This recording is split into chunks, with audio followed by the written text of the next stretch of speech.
Okay, the pectoral girdle. As we said, the pectoral girdle is the one that attaches the upper limb to the actual skeleton, and that's actually the main function of the pectoral girdle. As you can see, it consists of two bones. We have the clavicle, which by now you have been called it the collarbone. Not anymore. Now it's the clavicle. Is this bone in here? Posteriorly, in the posterior, superior, and lateral aspect of the thoracic cage or the thoracic region is where the scapula is the second bone of the pectoral girdle is located. This beautiful triangle in here. So two bones, clavicle, scapula. Same thing is happening on the left side. So functions like in for every bone that we have mentioned so far, remember the surface of this bone serves as an attachment for muscles, and these muscles are going to move, guess what, the pectoral girdle, the shoulder joint, and the arm. What else? Now, I told you before that a girdle means belt, a belt that encircles a structure or a portion or region in the body. This is not real a girdle. It's not an entire belt. This belt doesn't close. The girdle is too fat.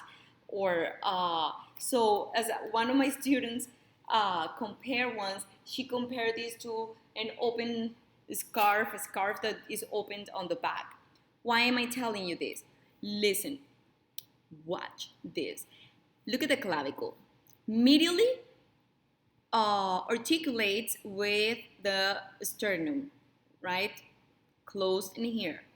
Laterally articulates with the scapula, is closed in here. But posteriorly, and later I'll show you my super duper app, the two scapulas are free. They do not touch each other. They do not join. They do not articulate each other. They are free from each other. They're free from the thoracic cage.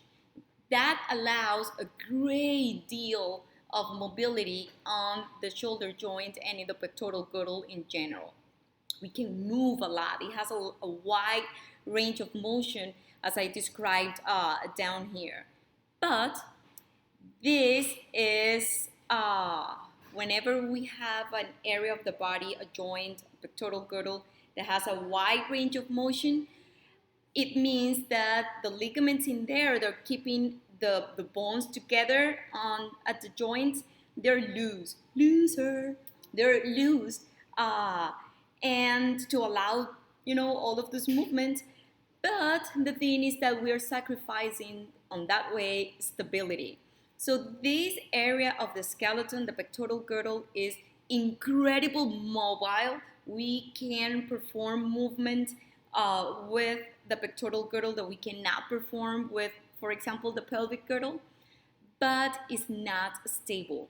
It's prone actually for a lot of injuries, especially dislocations, because as we will describe later, the glenoid cavity here in the scapula that holds the head of the humerus, the bone of your arm, is very shallow. So it can slip off down, upwards very easily.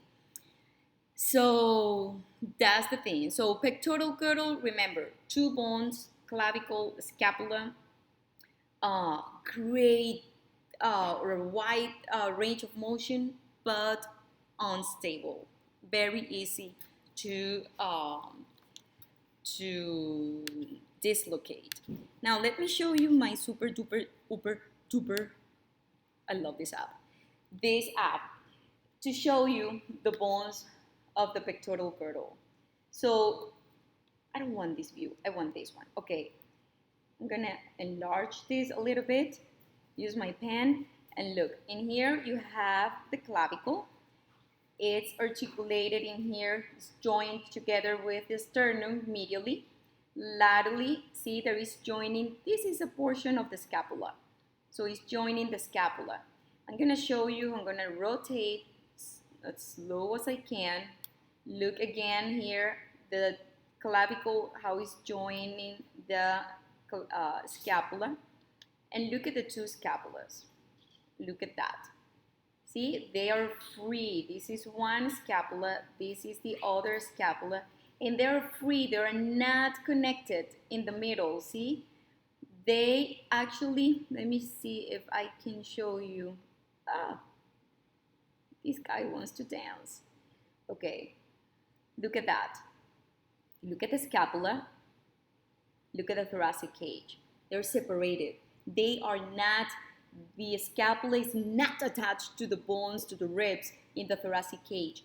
There is a plane, a layer of muscles in between the ribs and the anterior aspect of the scapula.